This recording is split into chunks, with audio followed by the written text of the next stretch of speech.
নিজে নহরি যে বন্ধুর হরাই নিজে নাহাই যে বন্ধুর হাবাই যে নসাজি বন্ধুর সাজাই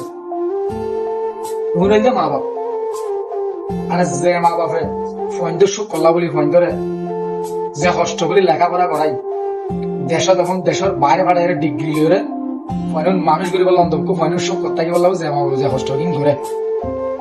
তবে এ মা বাবুর গুণ সুখ করিবার পৃথিবীর মাঝে কোনো সন্তান নাই নৌ আসছি নৌ থাকিব তবে যদিও মুসলিম পরিবারের মানে যে একখান অনাকাঙ্ক্ষিত ঘটনা কিছুদিন আগে সোশ্যাল মিডিয়া কোনো কোনো অ্যাভেলেবল হয়ে ইয়ান হইতে কি পরিবারের তিন সুশিক্ষিত কথা কিবার বড় মাতি ফসিয়ারও মানা হয়েছে আসলে এক নির্মম ভাগ্য নির্মম পরিহাস তো মুসলিম পরিবারের হিসাব নিকাশ হিসাবে আর ব্যক্তিগতভাবে জ্ঞান হইবে হইলে কি ফোনদের যেত সুশিক্ষিত করিবান করেন জেলা সচিব হোক জেলা প্রফেসর হোক জেলা মাস্টার হোক ডক্টর হোক ডাক্তার হোক তবে ন্যূনতম পুনরায় শিক্ষার ভাষাভাষী ইসলামিক জ্ঞান কিভাবে দেওয়া যায় এভাবে ইসলামিক জ্ঞান উনার ভিতরে দিয়ে উনার সুশিক্ষিত করা হইব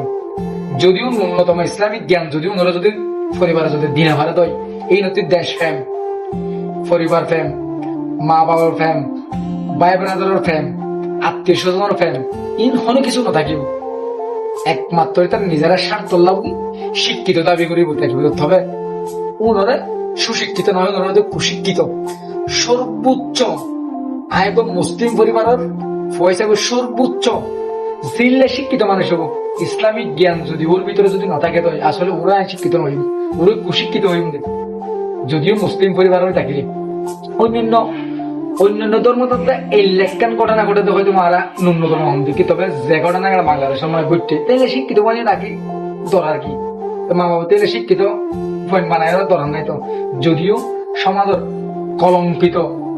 অধ্যায় যদি মানুষের চোখত পড়া করে হয় তাই আর সার্বক্ষণিক চেষ্টা করিম দেখি মা বাবার যেটুকুন মা বাবা আছে এর হয়তো মাথার শিরোমণি